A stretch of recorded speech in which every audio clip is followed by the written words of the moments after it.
Welcome back, everybody, to our sessions on Meet the Speakers for this year's District 109 Hanya 2021 conference. I'm very privileged this evening to have two very distinguished, young and aspiring gentlemen with me, who no doubt are going to inspire us greatly with their workshops next week. Let's meet them and hear a little more about them. Giacomo, you were online first, so take the skittle. Pleased to meet you. It's very nice to meet you, Mitza, and to be here with Hassan and to get ready for the conference. I am really excited. I am speaking to you live from the city center of Florence. It's 5:30 in the afternoon of Thursday, and I am very happy to be part of the conference. It's not my first time attending a district conference, but it is certainly my first time delivering a presentation of such length. And I cannot wait. And I'm so grateful that the district can come together virtually and support each other through talks that can inspire and move forward as we figure out this new situation that happens so quickly and that continues to change so much. So thank you.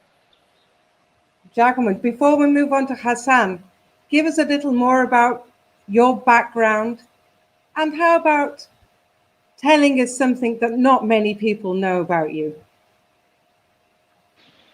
All right, so I just turned 28 and I'm living in Florence, Italy, but I grew up in the city of Milan, where my family still lives. And I went to a language high school, and that was impressive for me because I really found out about my passion both for foreign languages and communication.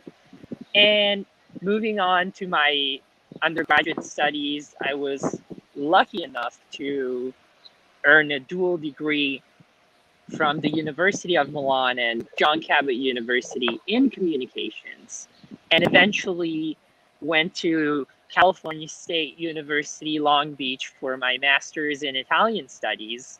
And after graduating, decided to come back to Italy and work at an American study abroad program here in Florence. And I chose Tuscany because my family used to camp in the summer on the coast when I was little. And Tuscany for me really represents the idea of freedom because I was little and I was left free in the camp, in the campsite. I could bike around with my friends. I felt like I almost owned the world when I was 8, and I'm so happy to be here. One thing that few people know about me is that I love cereal without milk. Thank you, Giacomo. And Hassan, moving on to you. I'm very proud that you can be with us and join us this evening. Give us a brief introduction to yourself, and how about a favorite quote? Over to you, Hassan. Thanks so much. And also, like my colleague, I'm really excited to be here, and thanks for inviting me onto the stage and to present this year at the conference. I think now more than ever, people are looking for ways to really find success in these uncertain times. And what better than the ability to speak effectively and persuade and use our communication skills at this time to really excel. I think that's the one thing for me that I keep coming back to, and why I always love Toastmasters and what we do at Toastmasters and the activities that we promote. And, you know, my name is Hassan Ghiassi. I'm the founder of Aristotle's Cafe, and we create a space for people to come together and practice their skills of listening, critical thinking, and of course, public speaking through discussions, and difficult discussions sometimes, and interesting discussions. And so one quote for me that really stands out amongst others is one by Aristotle, if you might not be surprised by that. And that is, we are what we repeatedly do. Excellence then is not an act, but a habit. And I really believe in that. And I think that one reason why I do my best to try to find different opportunities to speak or give people space to speak and practice is because it's exactly because of that quote. We can't just expect a one-off activity or a one-off workshop to change our lives. We have to invest time in that, and we have to invest energy and actually work out that muscle. And I always think of communication as a muscle that can be built.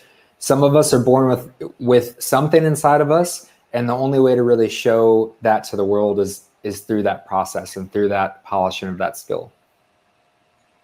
So it sounds like Aristotle's cafe is moving in parallel with Toastmasters.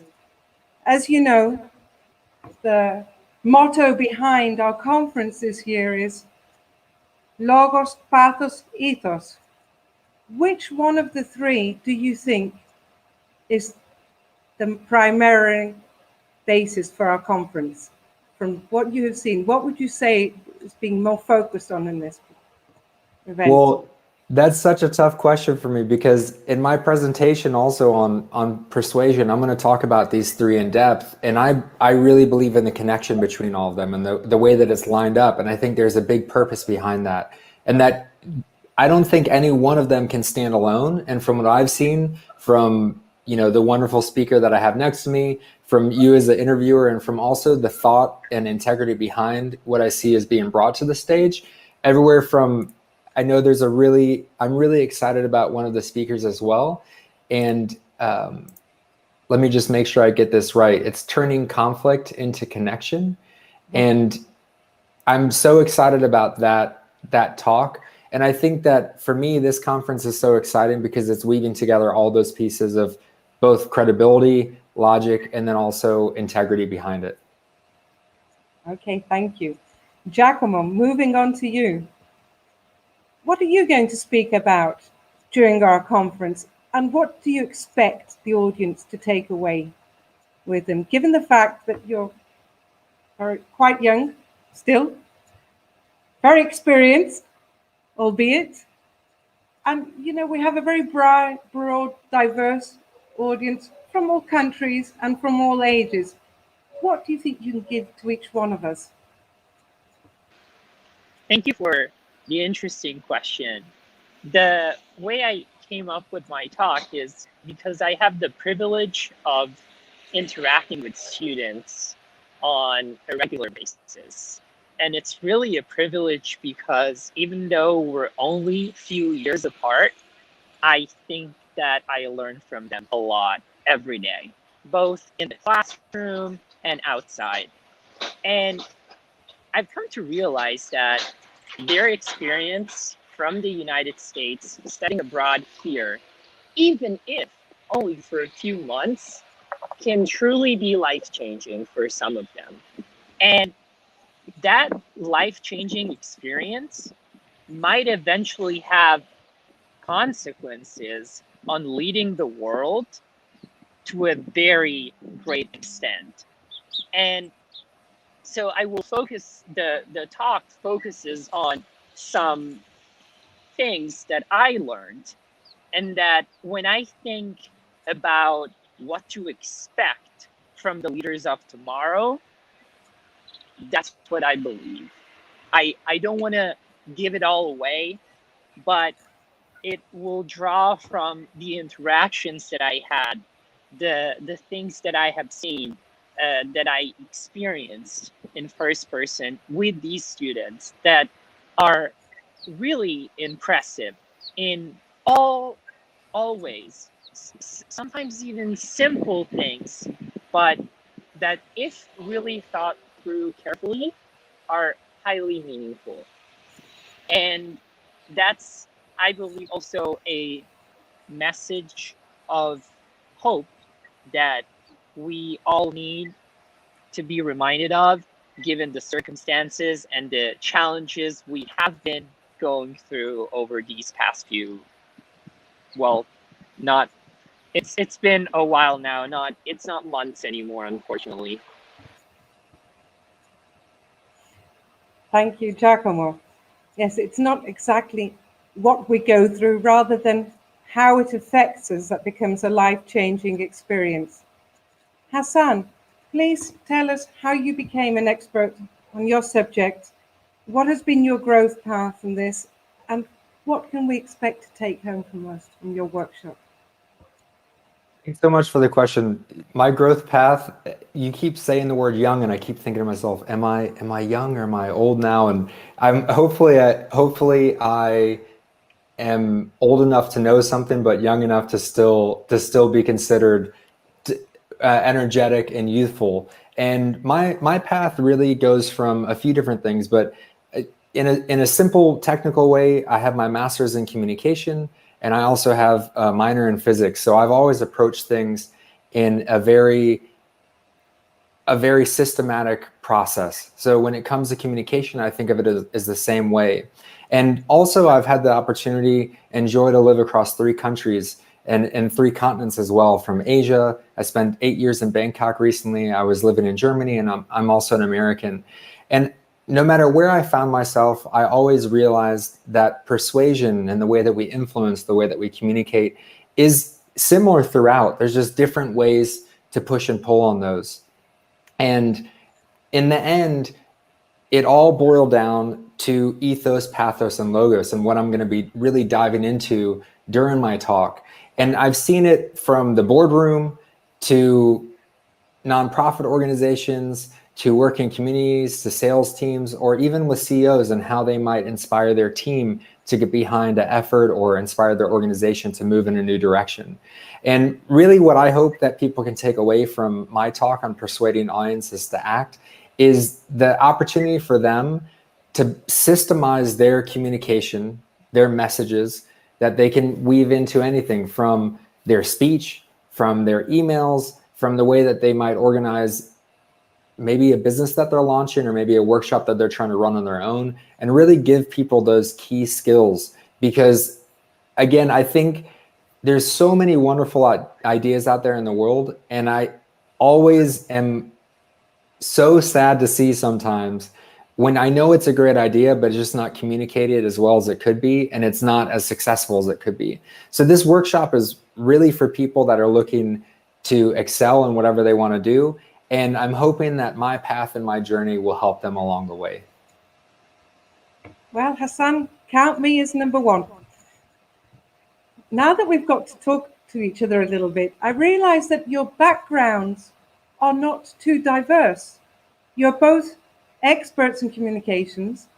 You've both traveled extensively and acquired an amass of life experiences. So give me a different take on this. Which is the one divergent thought for this conference that you'll both share with us? Giacomo. That's a very good question. I believe that what I learned, what I realized traveling, is that you don't need to go too far geographically to discover something new. Sometimes the new stuff is right around the corner. So I'm really excited about how clubs from so many countries and speakers from so many diverse backgrounds are coming together. I am excited about listening to the workshops to learn something new for sure, and to see how the current situation is shaping the workshops and the choices of the topics, because I can see how that happened with mine and how I really want to get this message of hope out, especially now because I feel it's timely, as opposed to maybe others who might be thinking, hey, you know what? Yes, we get it. We get it, what's going on. But let's not forget that there are also other aspects happening and that we should be focusing on. So to sum it all up, I'm highly excited about all this diversity coming together.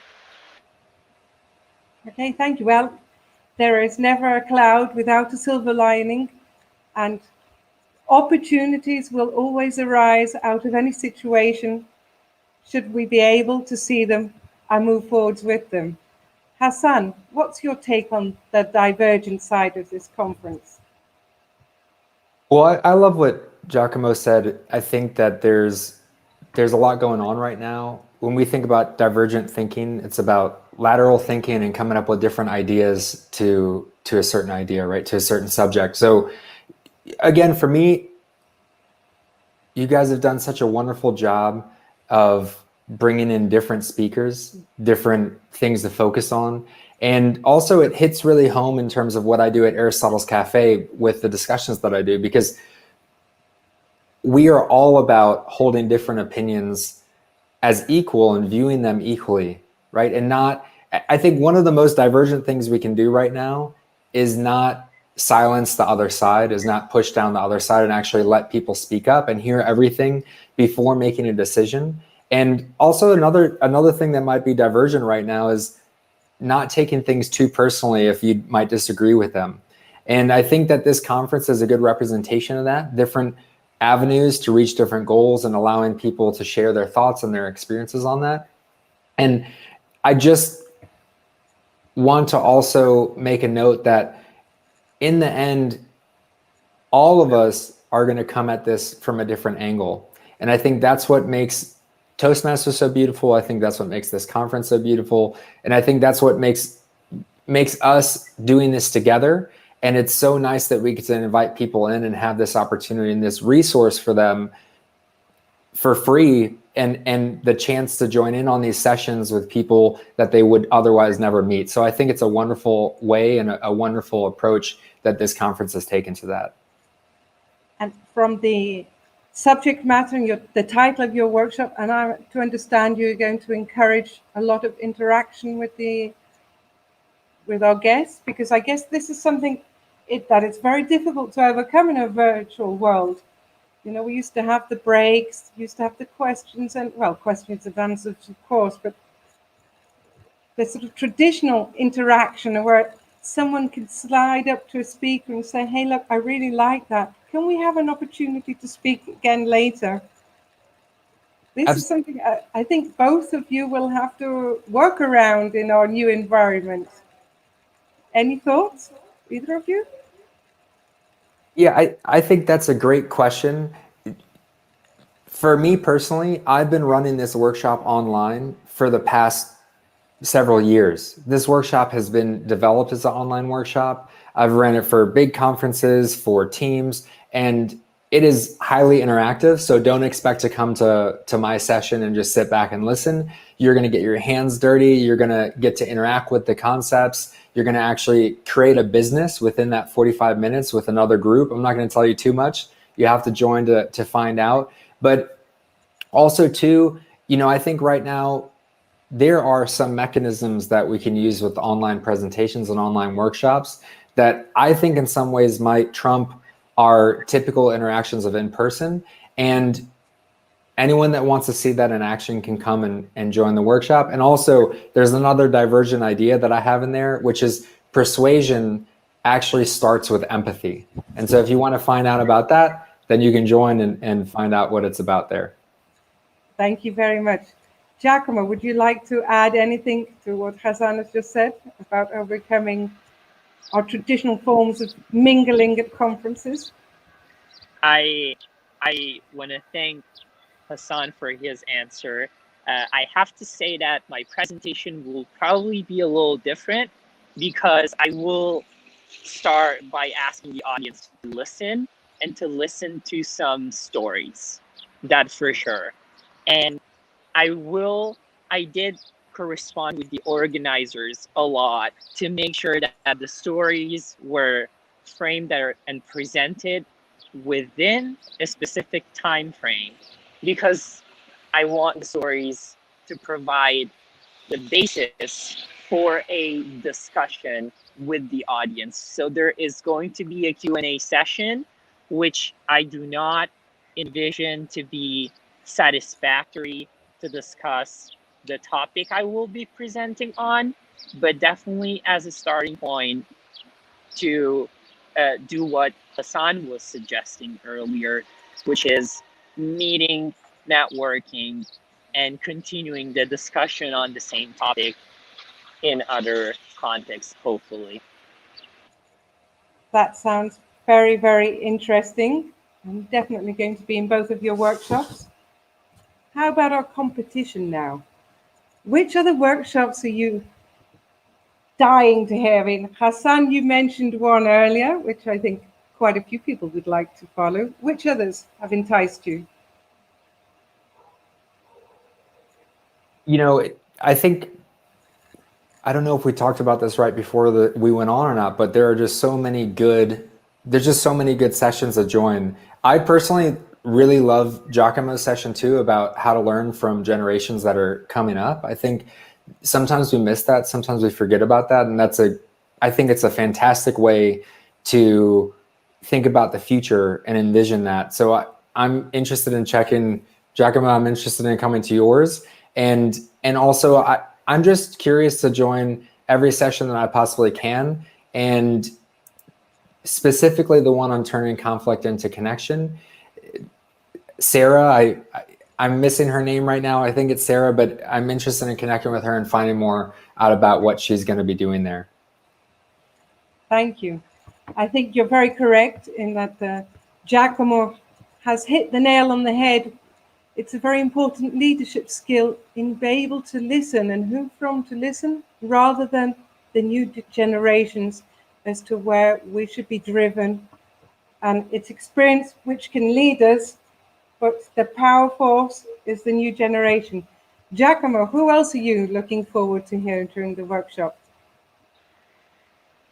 So, to be honest, I will definitely be listening to. I will be joining Hassan's session for sure, exactly because it looks like it's going to follow a different format from the one I'll be presenting, and I'm excited to experience this kind of diversity. And even if the offer is really diverse and thrilling, I do have to say that the one workshop which gets priority is the one of conflict. And I guess that, to me, the reason why it gets so much priority is because over the past few years, I experienced conflict under different circumstances. And the title of the workshop sends a very promising message. However, I have come to realize that sometimes conflict cannot create a connection. And so I'm still trying to answer to the question, when that is the case, when conflict cannot create a connection because there is no solution, then what do I do? And maybe I am going into this with a little bit of prejudice, and I will try my best to be as impartial and as objective as possible. But at the same time, I do find it relevant to attend workshops with some ideas in mind, with some intentions, because when there is a discussion, then these doubts can possibly contribute to a fruitful comparison of ideas.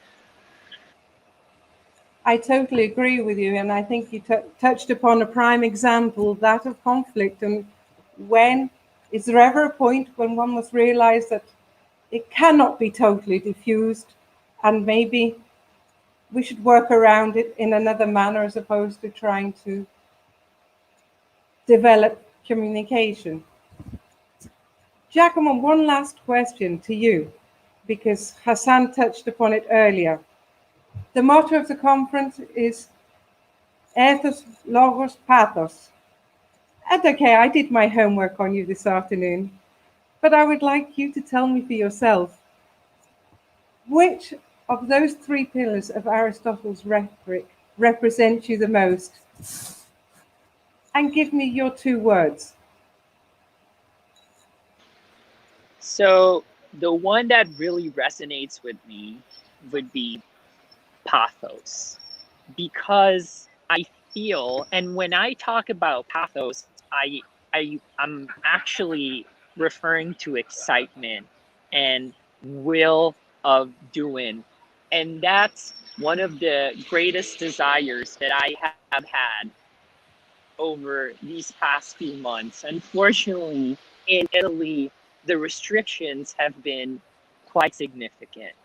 So sometimes being stuck at your apartment for different reasons because there is an emergency and you have to do your part, obviously I'm happy to contribute, but on the flip side, and I'm sure I'm not alone in this, there have been a lot of negative consequences.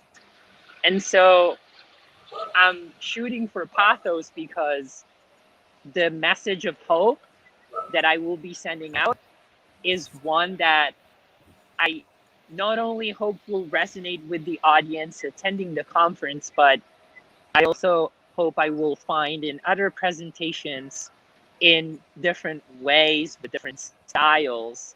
But that's really what I'm seeking, and that's really what I feel is my greatest need at the moment. Well, in fact, the 2 words that I did pick up off your site were enthusiasm and will. And I thought, yes, we've all been through trying times, and they're the 2 words that need to remain with us, that we should look forward, look to the future. The horizons will open, hopefully at some point.